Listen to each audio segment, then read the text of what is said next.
I think Early Matters is an historic effort in Houston. So just like the state at one point said, don't mess with Texas, and everyone in the state knew we weren't going to litter, we said literacy at 3rd grade. And that was the charge for what Early Matters wanted to do. It's really been amazing to see how many new people have signed on and the amount of momentum that we've gained over the course of 2 years. Investing in early education matters enormously for the kind of future that individuals will have and the kind of future that we as a community will have. Today, the source of wealth is knowledge. And one of the critical parts of navigating that transition successfully is making those investments in early childhood for kids who otherwise would fall through the cracks and not be ready when kindergarten comes to be able to acquire the skills that are so critical for any level of success in a new economy of the 21st century. I think that the healthcare community, especially pediatric providers and family practitioners who see kids, have a really unique opportunity with families to stress the importance of early education. Even if parents don't always go to the doctor, they usually take their kids to their pediatrician. And so it's really an incredible opportunity to bring up that connection between education and lifelong health.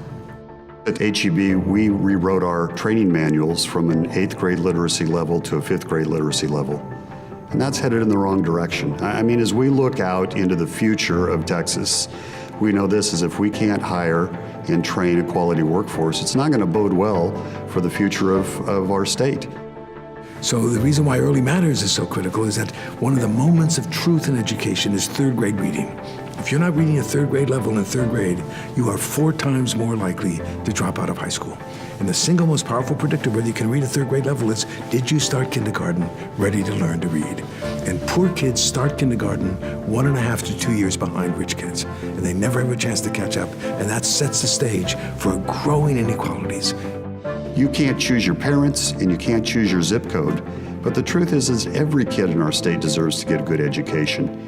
They really do. And that's where we come in, because it's not just about our kids, it's about all kids in Texas that deserve that. For starters, we built a broad community coalition of over 65 members that all focused on achieving 3rd grade literacy. We put together a 10-year vision to address this issue of having kids read at grade level by the 3rd grade.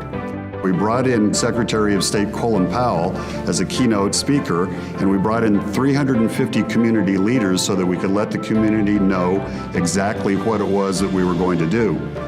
We spent a lot of time in Austin in the last legislative session working with legislators, and we really played a pivotal role in the passage of legislation to get more money allocated for pre-K. We put together 6 strategically focused work groups and have each of them led by 2 or 3 different subject matter experts. We have a team that looks at healthcare support because we know that early on that kids who aren't well don't learn well. My vision of the future is that every child would be reading on grade level. Today, the future is open. The future depends on the collective decisions that each of us makes. It was a long time ago, but even I was a kid once. What is so exciting that you see happening now is a kind of confluence of consensus about the importance of these issues. I was born in the 5th Ward community. Even growing up in that community, I was surrounded by parents and grandparents who really invested in me. I really do owe a lot of my success to the opportunities that I had growing up.